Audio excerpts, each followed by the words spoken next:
BVarsity Live Super Show back with you here in the Dignity Health Studios at the Californian. Zach Ewing, new coach in studio, and it's Jason Oliver of Foothill High School, familiar face to Kern County football fans. Coach, how are you tonight? Doing great, thank you. And thanks for being here with us. Year 2 for you at Foothill. What's new this year? I know you were just saying at least you got a full year under your belt and you can kind of do everything without playing catch-up. Right, we just kind of recommitted ourselves to the weight room and really getting the kids to buy in right now and trying to generate that team spirit, atmosphere. And it's work, but we're working at it. I think last year one thing you talked about doing was kind of scouring the halls and making sure you had good athletes out for the team. Have you been able to get more out in year 2?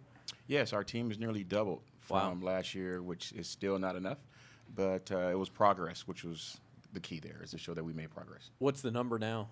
We're at about 35. Okay. And last year we were roughly around maybe 18. Wow. So it's a tough way to go through a season with just tough way to practice scout team. It really is a tough way. Half line for scout. I've been on a few teams like that. Yeah. Well, and especially when you're in a league with Garces and Tehachapi, where they've got machines that are rolling out there every week. Basically, that makes it real tough. Yes, it does. So you feel like at least now you're on a level playing field, I guess. I think we're better. So far as level playing field, I'm not really sure what the other teams have, but I do know from last year to this year we have improved.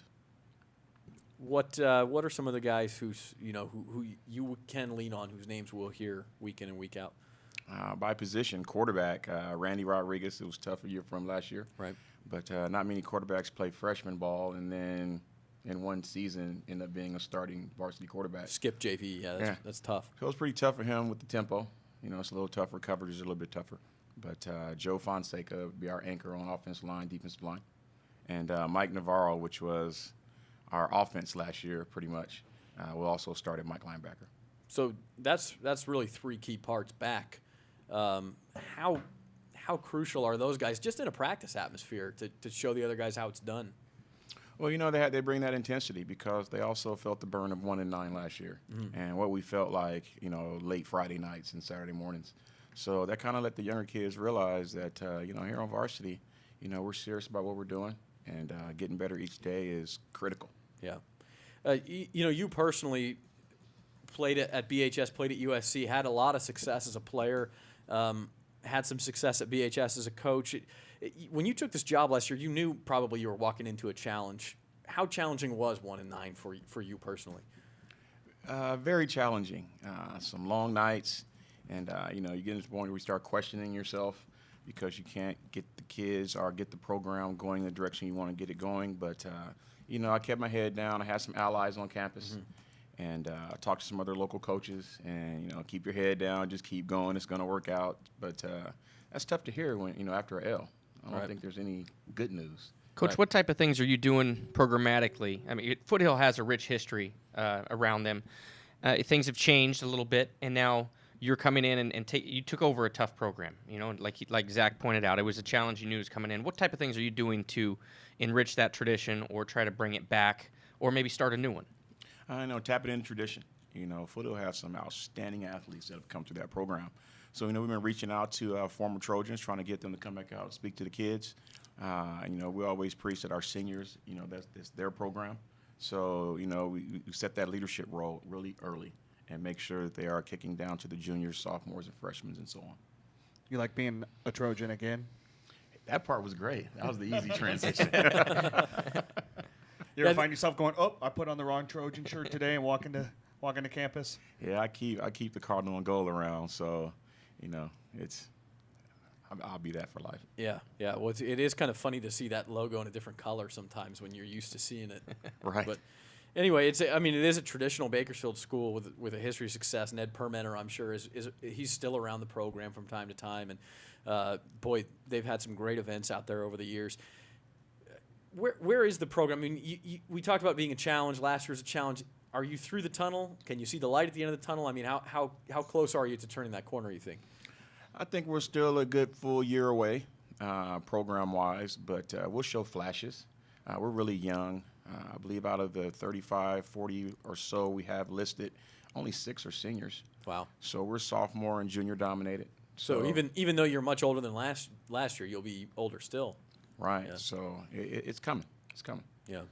Well, what do you make of the new league? You as I mentioned, you kind of lose Garces and Tehachapi, which at this point in your program may be a good thing, and you have some schools that are D3, D4 type schools that are probably more the type of school you want to be playing right now. Yeah, we're comfortable with the new league. We feel that we can compete with that league. And, also the playoffs, it puts us in a situation where we know that we can compete. And I think the kids have really taken to that and realized that this is an opportunity. We had no control over where we were. So we'll play who shows up.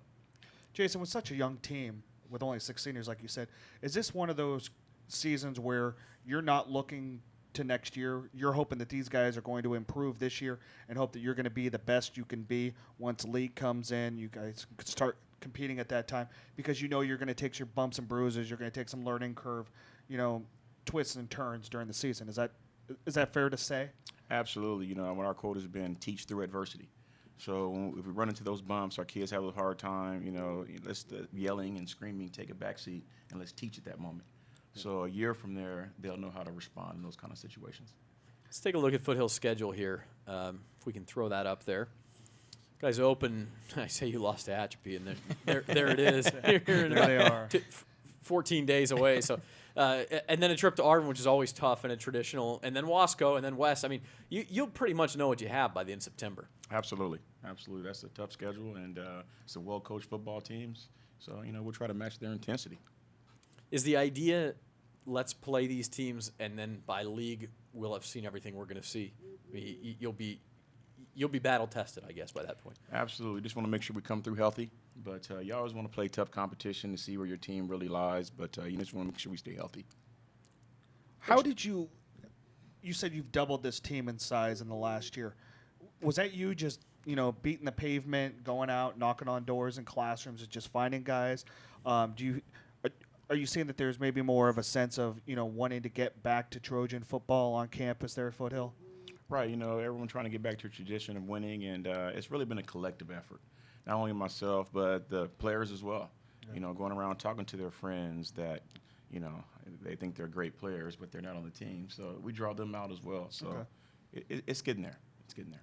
How about the rivalries on the east side of Bakersfield? You get Highland and you get East, which I'm glad kept in the schedule. And you, when you played at Bakersfield, had your own rivalries, and with West and Garces and those times. Now, what's the atmosphere like? And if you can compare it to your new rivalries over here on the east side of Bakersfield.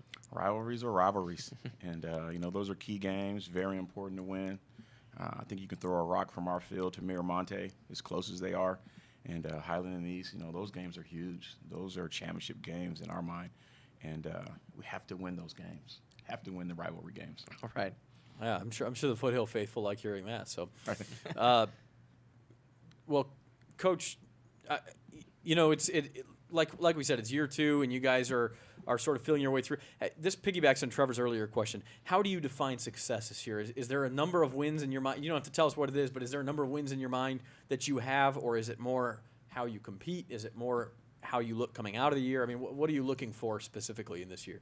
Right now, we try to keep wins and losses, away from the kids. We don't want them thinking that at all. We're just trying to get better each day. And, what I've told them is if we play to our abilities and max out our potential, the games and the wins will take care of themselves. But it's very important that we put the work in every day and prepare ourselves for success so when it happens, we're not surprised by it. What's something Randy can do better this year? You mentioned the year of experience, but on the field, does that translate into being able to make reads better? Is he just a better thrower? I mean, what is it that sticks out? It's usually like most quarterbacks, coming in this year, I think the game slowed down for him. Okay. He can see it a little bit earlier. He can realize that when pressure is coming, he's going to get hit anyway. So stand still and make the throw. So, I think the game has really slowed down for him, and his maturity level has really helped with that. So we'll see if it transcends to the game. You're a defensive guy as well. How about the defensive side of the ball? How do you like how that's shaping up? Have to play defense. So that's where we put a lot of our work in, and really looking forward to the opportunity to defend a lot better than we did the prior year. Foothill had a pretty good defense a couple of years ago, so you get those kind of hard-nosed kids. Right. That can really play good defense if they play together. So, real quick, let's unveil 20 through 16 of our Not 1 through 5. Yes, Casey, please. Of our Central Section Top 25, we showed you 21 through 25 earlier, and we're going to go through the whole thing later, but this is the Central Section Top 25 brought to you by the CentralValleyRecruit.com. Visit them for all your recruiting information. And here we go. Number 20, we'll go backwards. Sunnyside, a Division II school that really had a breakthrough year last year and brings quite a bit back. We have them in our top 20.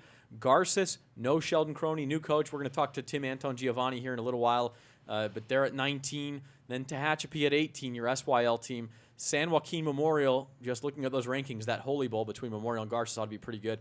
And then at 16, Trevor and I talked about this for a while.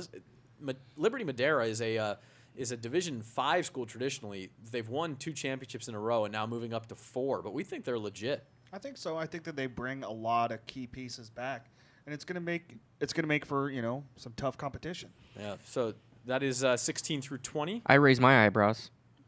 I raise my eyebrows on this whole top 25 thing because it's obviously biased. Well, I want to see your top 25. Yeah, we would love to see what you have to say. You're not allowed to put your daughter's school at all 25 I'm putting spots. Foothill at number 1. Putting a lot of expectations on there. By the way, Stan Green just I texted don't think me. Jason needs that right now. Stan Green. No, he wants it. He's a Trojan. He knows Hold on, I want every to hear year. about this. Is there every something year. about the doubleheader? Yes. Wait a minute. Please. But he knows that those expectations run high, and it's good. 6 o'clock start, even if it's hot.